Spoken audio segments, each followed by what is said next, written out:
This episode is brought to you by Progressive Insurance. Fiscally responsible, financial geniuses, monetary magicians. These are things people say about drivers who switch their car insurance to Progressive and save hundreds. Because Progressive offers discounts for paying in full, owning a home, and more. Plus, you can count on their great customer service to help you when you need it, so your dollar goes a long way. Visit Progressive.com to see if you could save on car insurance. Progressive Casualty Insurance Company and Affiliates. Potential savings will vary. Not available in all states or situations. Every team, every topic, everywhere. This is Believe. Welcome to Orioles on the Verge. This is Zach Spedden, joined as always by Bob Phelan and Nick Stevens. And on tonight's episode, we're going to talk about the ongoing struggles of the Baltimore Orioles and talk about what they might want to do to reboot themselves either for 2025 or to come back stronger in 2026. We're also going to get into some recent moves with a few players hitting the IL, Cade Stroud and Maverick Hanley coming up to the major leagues, and that will be on tonight's episode. But first, as we like to do at the top of every episode, we want to welcome a new member of our Patreon community, and for that, I will turn it over to Bob. Yeah, absolutely. I don't know if it's because the Orioles are struggling and people are like, all right, time to go back to the prospects, which is what we focus on. But I like all the new signups we've been getting. Joseph Borkowski, thank you for signing up at the AA level. I hope you enjoy the content, and I hope you stick around a while because we're not going anywhere. Absolutely. And this is a good time to plug that next week, paying members of our Patreon community will get our updated top 50 for the month of May. We're going to get to work on those lists and have that up for you early next week. In the meantime, we're going to have to watch more Orioles baseball, which in the major leagues has not been going well. The Orioles back in Baltimore on Monday night after a tough road trip that saw them drop 2 out of 3 at Washington before going to Detroit, losing both ends of a doubleheader on Saturday and then dropping Sunday's finale in what was probably one of the harder games of the year to watch, as they put out a pretty bad lineup against the reigning Cy Young winner in Tarek Skubal. And the result was just about what you would have expected in that scenario, as they lost 7-0 to Detroit. Now, as we record this, the Orioles are beating the Yankees, and we should know the result of that game, hopefully, before this episode ends. But even if the Orioles do win on Monday night, they're going to improve to just 11-17 on the season. And we talked a lot on last week's show about what is going wrong. And there's going to be plenty of time to talk about that more. So we thought for tonight, we would take a little bit of a different approach and focus on how the Orioles get themselves out of this, and whether that's this season or next season. But regardless, there is still a core here that is worth building around. So, Nick, I will start with you. Is it time to wave the white flag at the major leagues, or do you still hold out some hope that they will turn things around? I'll play nice. I'm gonna give it one more month, but that's about it. You got the expanded playoffs. The American League is less than stellar, we'll say, this year. But I don't know. It's hard to remain optimistic. I know last week we had our session. Some people were like, "Man, that was depressing. What's going on?" Some people, I saw some comment like they appreciated the honest takes. But at the end, I think Zach, you asked, "All right, are we good now? Can we move on? Let's have a good week." And it did feel good, to be honest. And then we watched those 2 series that you just mentioned. And I was like, yeah, I lied. Not good. We're back in the dark place again, and it's darker. I don't know. It's as much as I am not excited at all about Kyle Gibson. He's pitching tomorrow. I'm not interested in really watching that at all, but I do recognize the fact that the bar is very, very low, and he can help raise that bar. And Zach Eflin should be back soon. Trevor Rogers looked okay in his very first outing. Chase McDermott, had the usual Chase McDermott issues, but overall, I mean, they're back on the mound. So hopefully they're back in a few weeks before things get out of control too much. So yes, hopefully, as long as we can just get this rotation to tread water, and not even tread water well, just barely keep the head above water and remain in striking distance, teams aren't going to make deals right now. But I do think that this team is in a prime position to make some big deals, and there's a lot of low hanging fruit on the major league roster that can make this team hopefully better, like shipping Charlie Morton literally anywhere, shipping Ryan Mountcastle literally anywhere. Like, congrats, Ryan Mountcastle. You and Austin Slater have the same number of home runs this year. And I think Austin Slater tore his meniscus. I don't know. He's out forever. He's just not cutting it. So there's some low hanging fruit here that you can chop off the tree and hopefully improve this roster. Hopefully the small incremental improvements on the pitching side help. Hopefully these bats, I don't know, apparently we're now getting an adult in the room on Tuesday. Maybe that will help. I don't know. It's the biggest issue for me is now the lineup, because we all knew the pitching rotation was not going to be good. We enjoyed what this bullpen was hopefully going to do, but this lineup is supposed to carry the team, and they're not. And that's what's causing me the most frustration out of all this.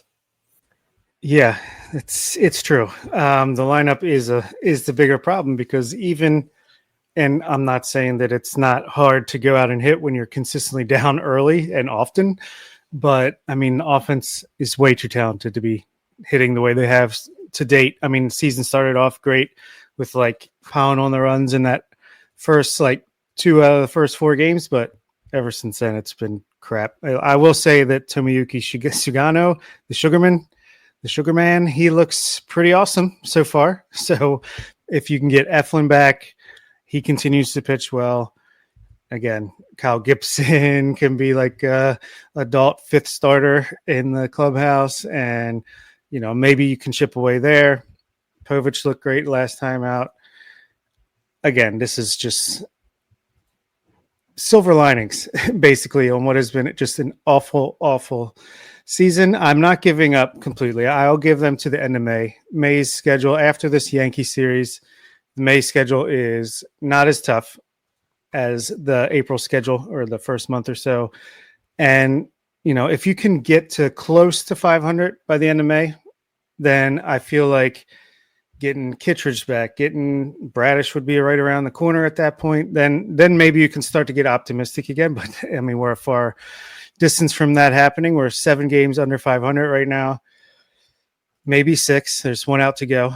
Just struck out Aaron Judge as I'm speaking. But yeah, it's tough. I do have some optimism that, again, if they could we need one spark. It's so frustrating because the talent it's there. The lineup is still good, even with guys out, Westberg on the IL. The lineup still has a ton of talent. The bullpen has been pretty darn good. It's been the most frustrating season since at least 2021, to be honest with you. And yeah, it's hard to be confident, hard to stay optimistic, but there is not room. I mean, there is no reason to throw in the white towel necessarily yet, but it's getting pretty dangerously close to being to that point already.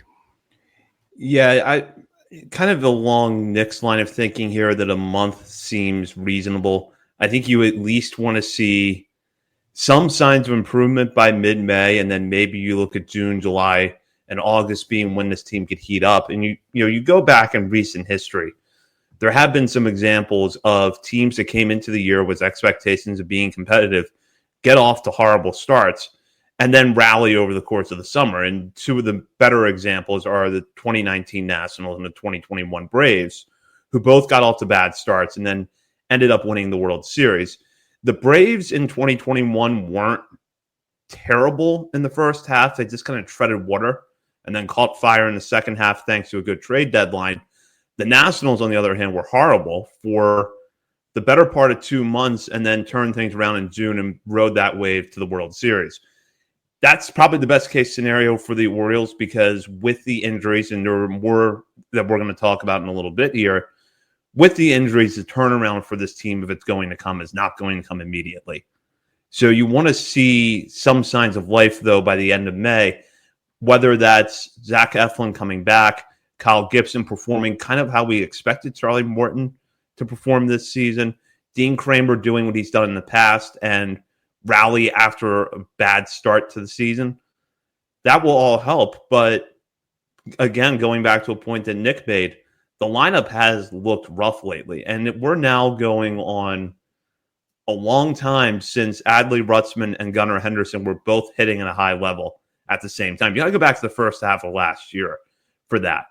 And as much as we could talk about Ryan Mountcastle, Jorge Mateo, and we are going to talk about those players a little bit tonight, when your star performers aren't at the high level or anything close to that for long stretches of the season, it's going to hurt you. It doesn't matter what team you are. And Gunnar and Adley both have to find a way to get it going. I'm a little bit optimistic with some things we've seen from Gunnar lately. Adley, to me, just looks like he's not having a lot of luck at the plate, but it's clear that they need the two of them to get going again for this thing to have any chance of turning around. Yeah, absolutely. By the way, the Orioles won, so that's taken care of. That's one step in the right direction. You got to start somewhere. But yeah, it's definitely up to Gunnar and Adley to lead the way. And we know Gunnar missed pretty much the entirety of spring training. Look, now he's had all of April. He's shown flashes, like he's still hitting the ball hard, but he's striking out more than usual, walking less than usual. Hopefully by now, the end of April, he's up to speed and can kind of start to get back to being the Gunnar we know and love. Adley, I agree. His metrics are good. Like he was 1 for 3 with a walk tonight. He's walking the way he was in 2023. He's striking out not very much. I think he'll be fine. We honestly have hit into a lot of bad luck. If you look at the batting average for balls in play, and this is not an excuse to say that, we should be this.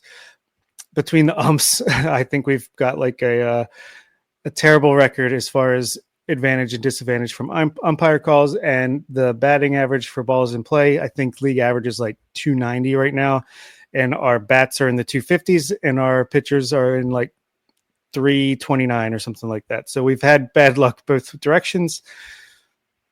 But yeah, it definitely comes down to the bats. Holiday is looking good. Jackson Holiday, he's looking much better as the year goes on, just continuing to improve. He's taking his walks now, which was, I think, this time last week he had only walked like twice or something, and now he's back up to at least an average, maybe slightly above average walk rate. But yeah, the bat's got to get clicking. Ryan O'Hearn's doing his job. Ryan Mountcastle's not.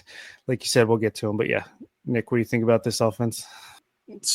There's just so much focus on the pitching. And it's just like, it's just me and how I've been viewing the season. It's just like, how can we improve this? All right, looking down at Norfolk, what are these guys doing down there? All right, focusing on McDermott and Rogers, when are they coming back? And paying attention to the future of the pitching rotation. And meanwhile, yeah, you look and you realize just how bad this offense has been. And whether it's luck or not, you got people doxing hitting coaches on social media at this point already in the year. This is how bad it is after you just basically harass the last hitting coach to delete their social media accounts for a little bit. I mean, it's bad, but again, Ryan Mountcastle is just, we've said it all offseason, how replaceable he is.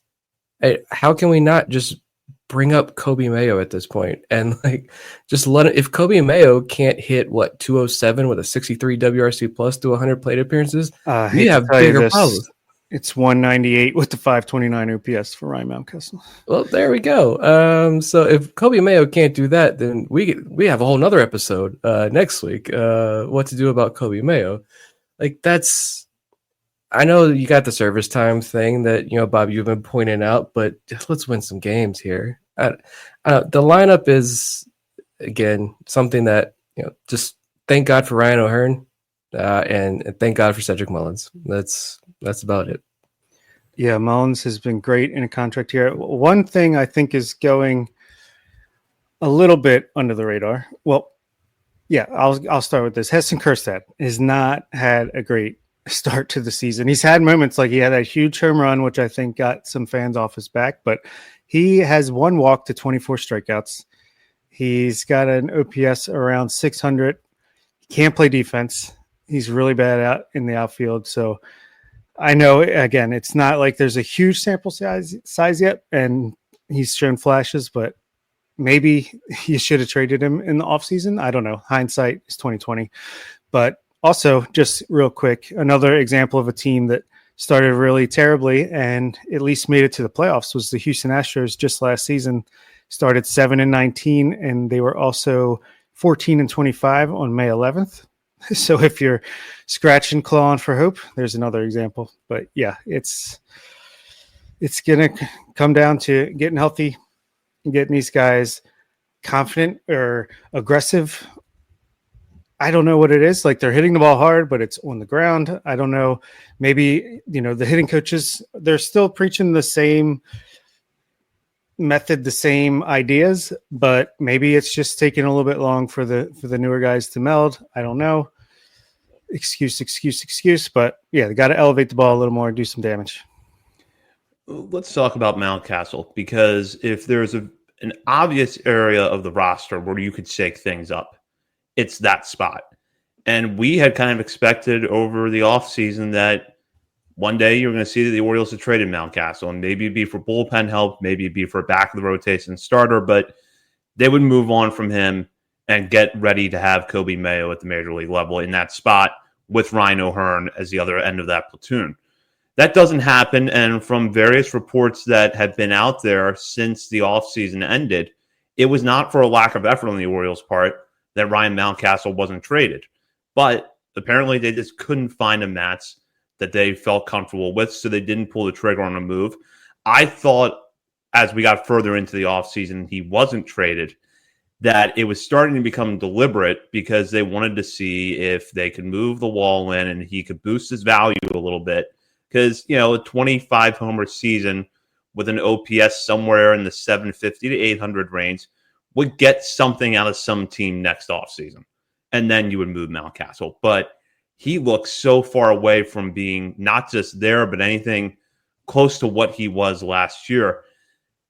How long do you think realistically he has? Because for all the concerns that were there about Kobe Mayo after his performance in the majors last year and after the bad spring training he had, he's shaking that off quickly. He's hitting well at Norfolk now. So statistically, that's a very obvious place where you can make a move. But do either one of you see that happening anytime soon? I had some help in the Discord doing some math.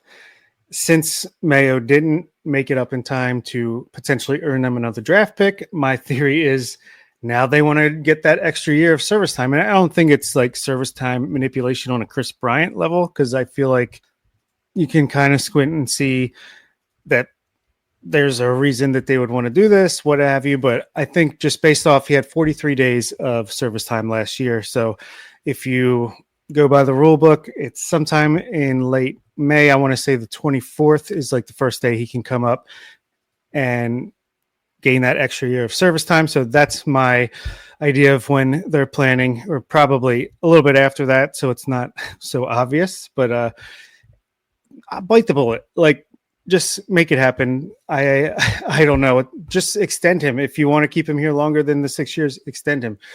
Because Ryan Mountcastle, I did some research. Since June 26th of 2024, 284 plate appearances. This is not including his 0 for 4 with 3 strikeouts tonight. He's batting .240 with a, slightly over 600 OPS, 73 WRC plus, 3 home runs. 3 home runs since June 26th of last year. An ISO under 100 at 90, 4.6% walk rate, and even just extra base hits in general, 17 extra base hits since last summer. So that's not going to cut it for your everyday power hitting first baseman. And the walls come in, he still has yet to clear it. So it's rough. Yeah. Again, if Kobe Mayo can't do this, then like you have much bigger issues. And when you look at kind of Mayo stuff in AAA right now, him and Beavers both got off to a little rough starts that first week, but as we've all pointed out, multiple times on multiple different shows, and they've both been very well improved.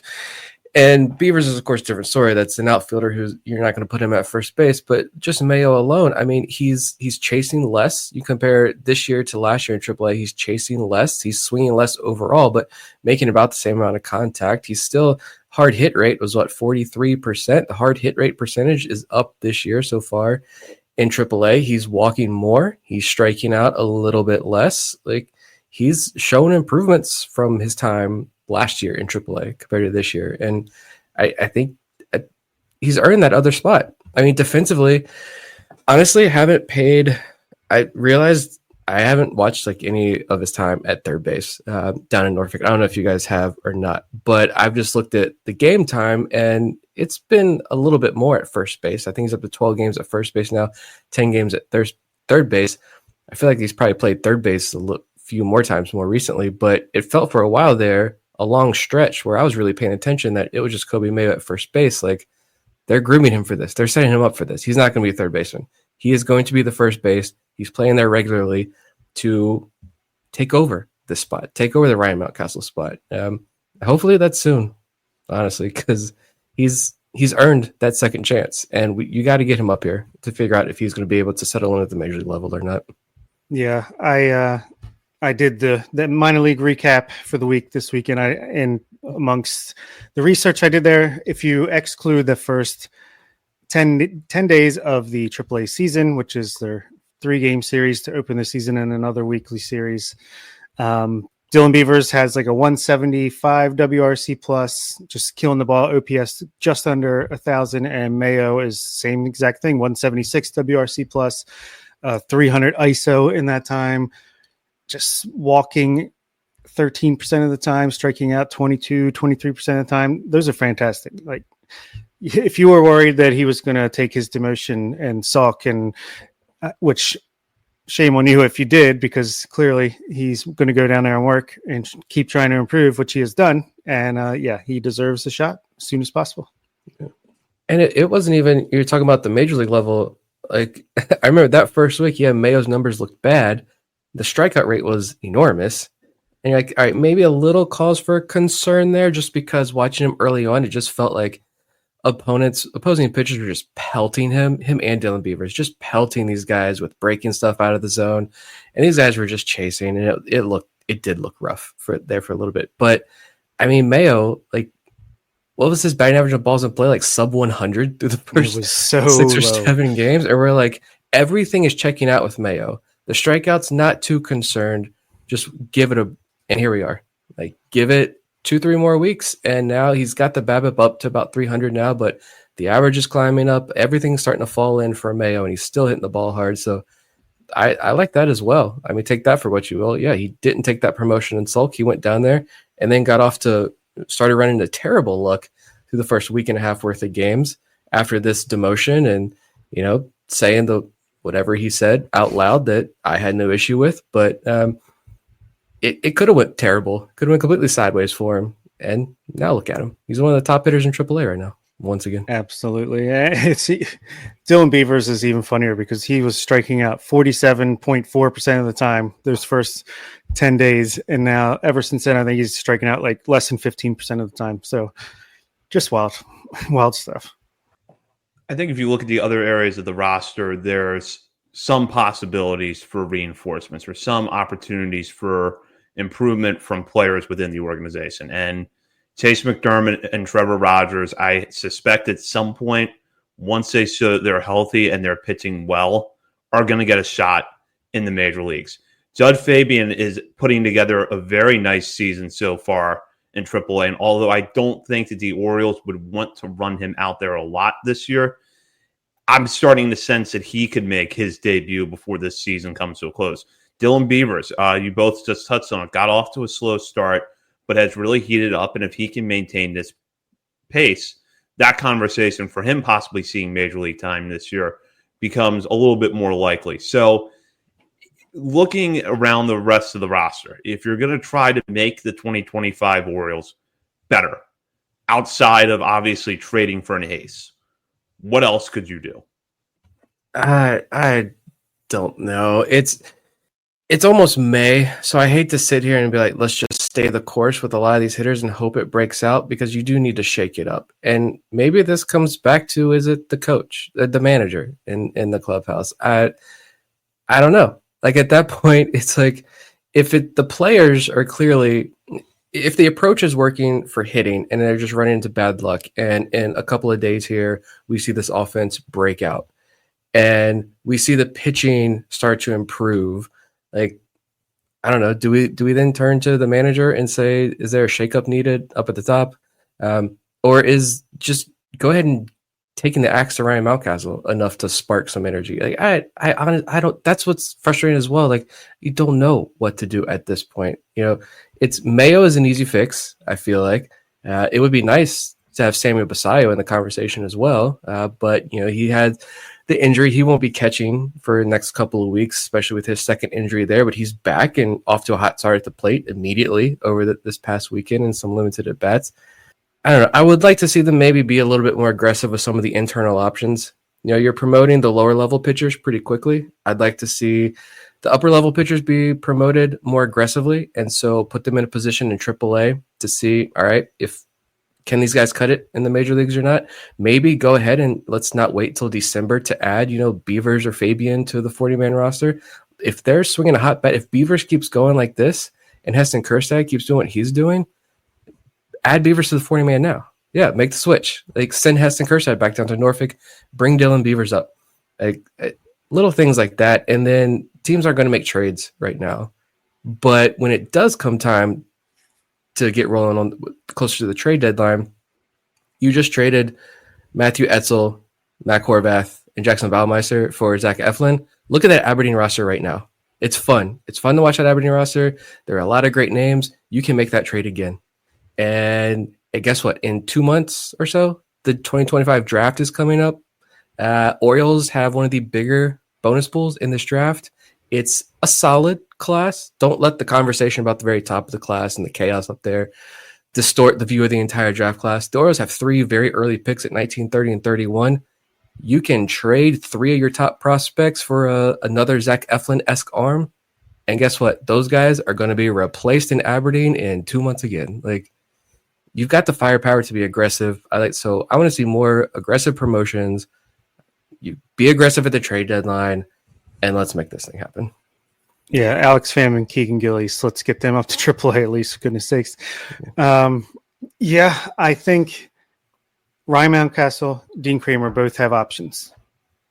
Let's use them once, the guys are healthy. I'd rather see Brandon Young run out there getting chances than Dean Kramer at this point, because Kramer has a 7 ERA and the splitter is not splitting. I mean, he just does not look that good. So go let him get right. Same with Mountcastle. Maybe if he goes down in AAA, starts getting confident and adjusts something and catches fire, then you can bring him back up if you have to. But I just feel like you can't keep running the same guys out there over and over again. Cut bait with Charlie Morton. It's over. Replace him with Kyle Gibson. Get Eflin back healthy. If you have Eflin, Gibson, Povich, Sugano, and just say Brandon Young, Chase McDermott, Trevor Rogers, whichever one of those 3 is performing the best, that's an improvement for now. I think if you replace Mountcastle with Mayo and you have a Mayo, Kjerstad, O'Hearn platoonish thing between first base and DH. Yeah, and we got to get Colton Cowser back. I really think that loss was huge.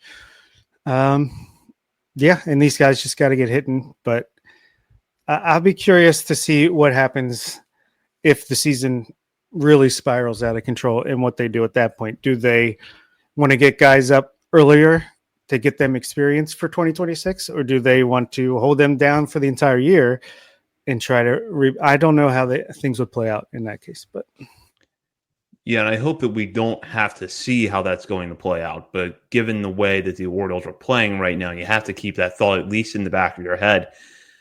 My personal feeling on it is that even if things continue to go in the wrong direction over the next 2 months, that you still have to expect that this team will contend in 2026, because you're still going to have Gunnar.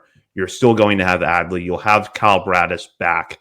You'll have, hopefully a full season coming up of Colton Cowser. Hopefully Grayson Rodriguez's health is a lot better by then. Jackson Holliday, I think we're starting to see signs of what he's capable of.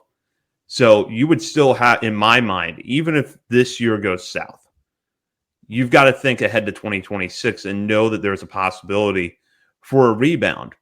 And I know at this point, I think we would agree that it's way too early to speculate about what's going to happen at the trade deadline.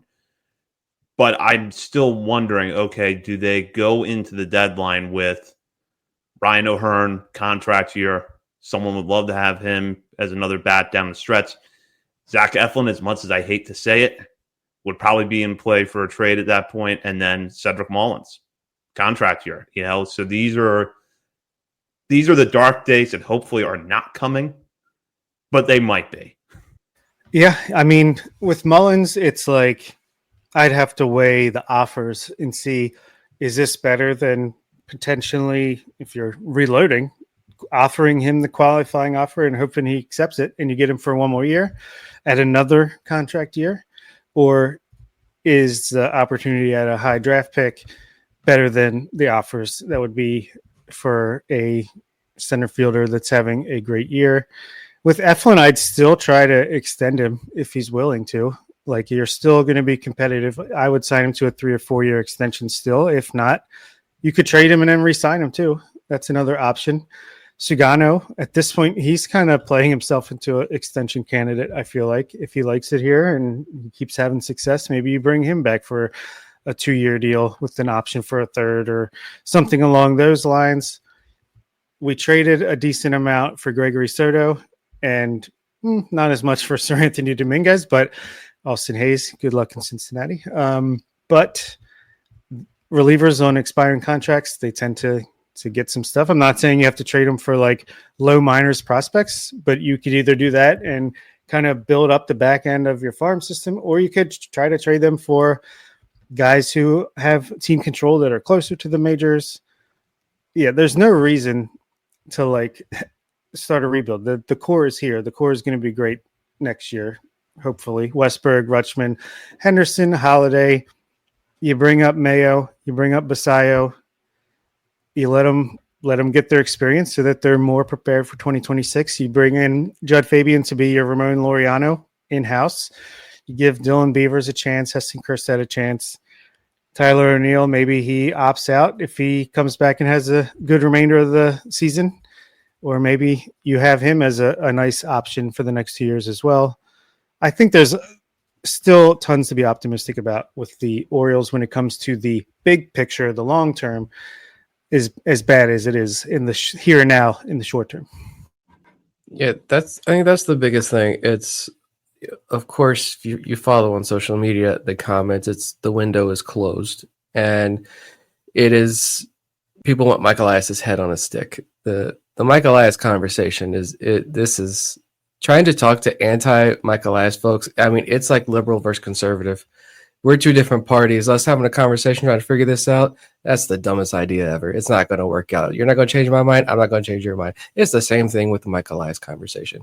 Michael Elias didn't injure these guys. Didn't put 13, 14 Orioles currently on the injured list. A bad year. I would have said this differently last week, but a bad year this year, as unfortunate it is, and it's something that none of us are ready to fully wave the white flag and admit defeat. A bad year this year does not mean that the window is closed because of a lot of those names that Bob just mentioned. And yet you would probably at that point see some of these major league guys traded off, and some of them you're probably going to see prospects come back and return, but like you can still, on the hitting side, you're still going to be sitting pretty. Enrique Bradfield Jr. is going to be back healthy very soon. Enrique Bradfield Jr. is hitting very well for the second half of last year and tremendously well at the start this year. So Enrique Bradfield's going to be in play. Samuel Basayo is certainly going to be in play. We've seen what that bat has been doing now that he's been healthy.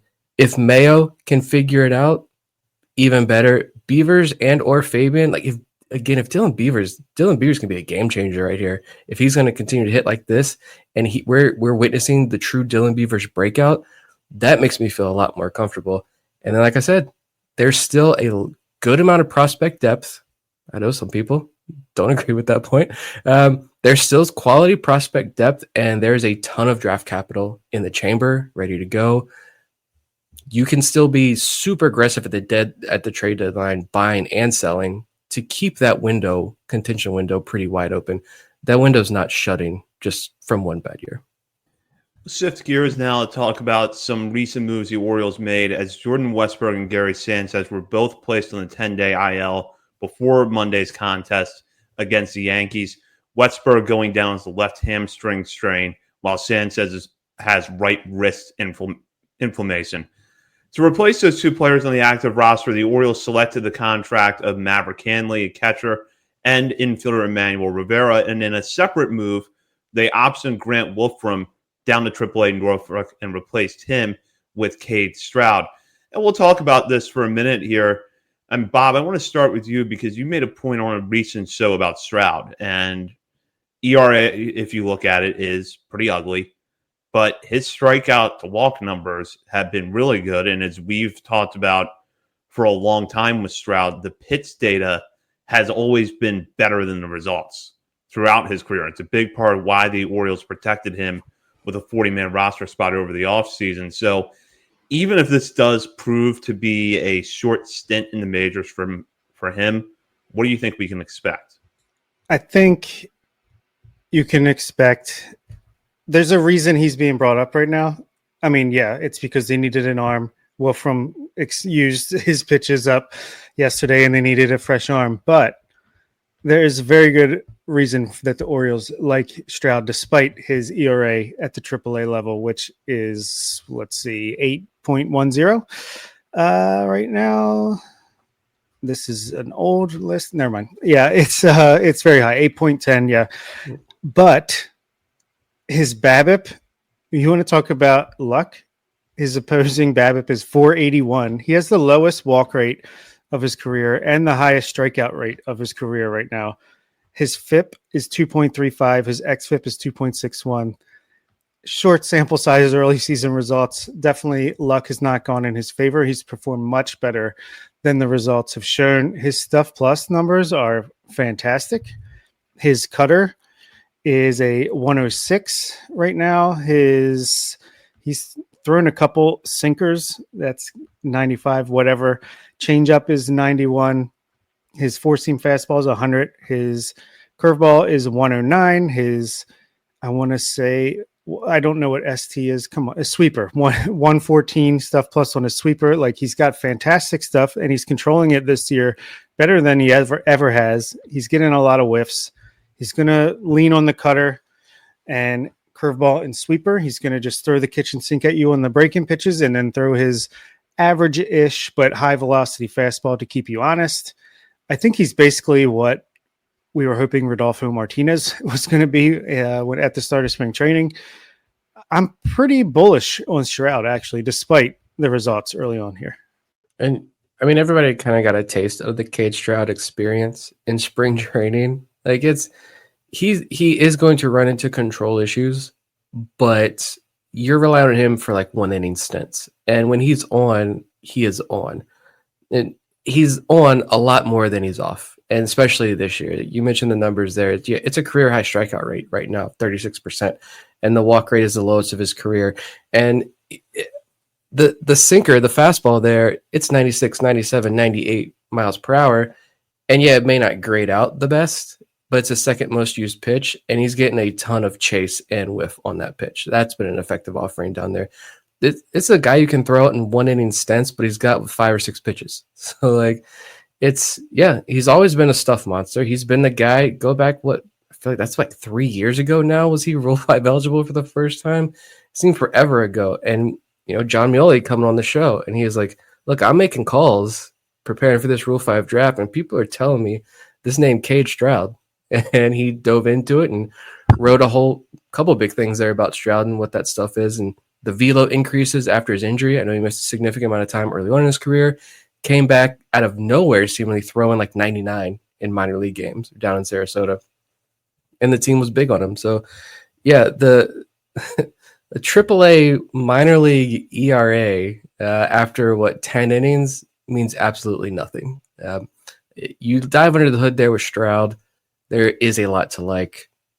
We'll see how it translates to the major leagues. Hopefully he can be effective, and it's good to see. It's cool to see two guys like Cade Stroud get that MLB debut, a 2019 draft pick. It's really fun to see some later round picks. He was a 12th round pick in that 2019 draft with him and even Maverick Hanley. And He's talking about the low bar with Ryan Mountcastle and the pitching staff.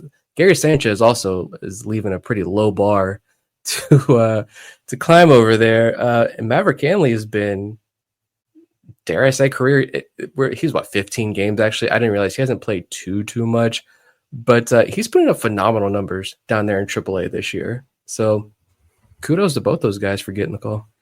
Yeah, OPS near 1,000 for Hanley. He's hitting for some pop, taking his walks, stealing his bases as he always does. So he's decent framer, decent defensively.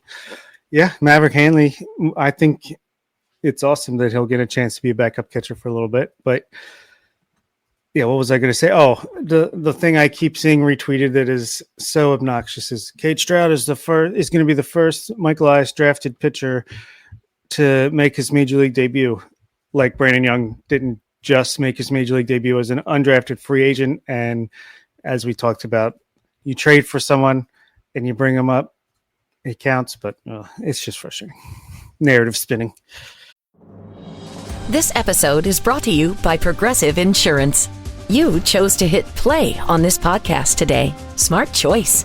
Progressive loves to help people make smart choices. That's why they offer a tool called Auto Quote Explorer that allows you to compare your Progressive car insurance quote with rates from other companies. So you save time on the research and can enjoy savings when you choose the best rate for you. Give it a try after this episode at progressive.com. Progressive Casualty Insurance Company and Affiliates. Not available in all states or situations. Prices vary based on how you buy. And with that, now we will go into the final segment of the night. Last call brought to you by Checker Spot Brewing. Located at 1421 Ridgely Street, Checker Spot is not far from Memorial Park Academy Yards, making it a great spot for a pre- or post-game drink. And with the Orioles in town all this week squaring off against the Yankees or the Royals, you'll have plenty of opportunities not just to get Checker Spot at their location on Ridgely Street, but at Oriole Park Academy Yards, where you can find their signature beer, The Bird is the Word, and that is Checker Spot Brewing. And our final segment tonight is our usual look at prospects outside the top 30 portion of our top 50 who have done something good that we want to talk about, whether it's been a good game, a good week, or just something interesting in their stat line that we want to point out. And I will start this one off with Nick. Yeah, I chose for my hitter, Raylan Ramos, to go down to Delmarva. I wrote about him coming into the season as a deep sleeper to watch in Delmarva. I know we brought him up again in the roster preview episode as a sleeper to watch. He had a great debut in the DSL like 3 years ago, but the last 2 seasons he's been impacted by injury. He's fully healthy now. I've enjoyed watching him defensively in the outfield down at Delmarva, but at the plate he's flashed. But I think hopefully this past week is a sign of he's really starting to settle in and be an impact bat at the lower level, because Lord knows they need some type of offense down there. Last week he was 8 for 23, so a 348 average, 810 OPS. He had 2 doubles, 6 strikeouts, just 1 walk, but it was good to see him make regular contact last week. And so, yeah, there's not a lot to watch offensively down there in Delmarva, especially with Miguel Rodriguez out for probably the full year. He's going to be out for a long time. It's good to see Raylan Ramos hopefully settle in. And on the pitching, I know Bob hinted at this earlier. Keegan Gillis, I'm just going to shout him out just because, like, can we, for the love of God, get Alex Pham and Keegan Gillis to AAA? And I wrote about this over on Substack last week, just, some 10 early numbers that were standing out to me down the farm. And I wrote about Pham and prefaced it by saying he could never make an impact in the majors. He could hit the wall in AAA, and decades and decades of minor league data and prospect data show that the odds of Alex Pham becoming a major league contributor are very little. He's undersized himself. Speaking of little, he doesn't have big velo, but he relies on the kitchen sink approach and dotting his pitches and using that deep pitch mix, changing speeds and eye levels and all of that. Velocity isn't his carrying tool, but give the kid a chance. He's not a kid anymore. He's like a 26-year-old man. Give him a chance. Same for Gillis. Last week, Gillis pitched 4 innings in AA, 1 hit, no runs, no walks, 7 strikeouts on the year, 9 2/3 innings, one earned run, 0 walks, and a 40.6% strikeout rate. hitters are swinging 10% more this year than last year, and the contact rating against Gillis has dropped from 69% to 58%, 41% call strike plus whiff percentage. I'm not begging for them to be pushed to the majors. I just want to see what they can do in AAA. Like, please get these guys in AAA because they have no business at all being in AA at this point. Yeah, absolutely. Couldn't agree more. I'll start with my pitcher then, because it's a guy who was signed as a minor league free agent in December of 2024 and started the season in high A, got promoted to AA, and then this week got promoted to AAA. Keegan Gillis is like, what the hell do I got to do? But Yarmil Geraldo, who was 29 years old, so it's not like he's a spring chicken. He hasn't pitched in professional baseball since 2021. He was with Arizona system. I can't remember exactly, but I'm sure it was like the Mexican League, somewhere in independent ball. He's come up and his stuff looks really good. He's got a four-seam fastball that sits around 95 miles per hour and averages 19 and a half inches of inverted break, right? Inverted vertical break. I can never remember what IVB stands for, but I know what it means. His stuff plus on that pitch is a 108.